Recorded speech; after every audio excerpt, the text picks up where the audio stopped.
Nandini park ખાતે સદગત પૂર્વજો અને પિતૃઓના મોક્ષાર્થે યોજાઈ શ્રીમદ ભાગવત સપ્તાહ જ્ઞાનયજ્ઞ।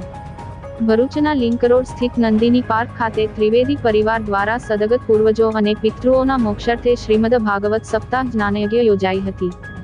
ભરૂચ નંદની પાર્ક સોસાયટીના કોમન પ્લોટ ખાતે પ્રવીણચંદ્ર ત્રિવેદી પરિવાર દ્વારા ભગવાન શ્રી દ્વારકાધીશજીની કૃપાથી માતા પિતા સદગત પૂર્વજો અને પિતૃઓના મોક્ષાર્થે શ્રીમદ ભાગવત સપ્તાહ જ્ઞાનયજ્ઞનું આયોજન કરવામાં આવ્યું છે।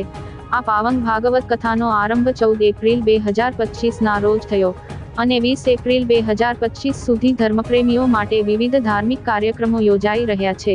કથામાં સુરત ગૌશાળાવાળા છોટે ડોંગરેજી મહારાજ પરમ પૂજ્ય દીપકભાઈ પોતાની સમધુર શૈલીમાં કથાનું રસપાન કરાવી રહ્યા છે।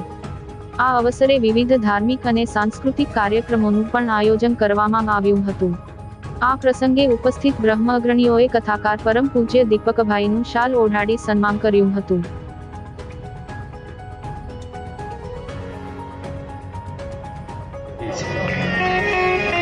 ગામના બધા આવ્યા અને શિવાજીને કહ્યું, શિવાજી જીજાબાઈ જે રસ્તે ગયા એ રસ્તે આપણે બધોય માને ખંભો આપો ને શમશાન સુધી મૂકવા જાઓ।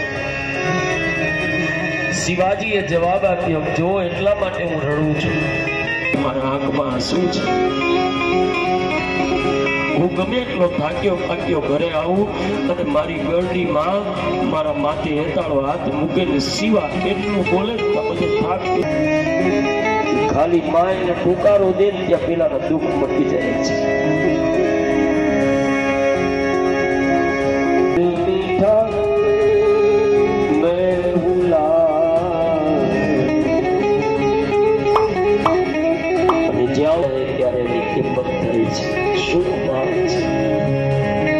અત્યારે યુગ બદલાણો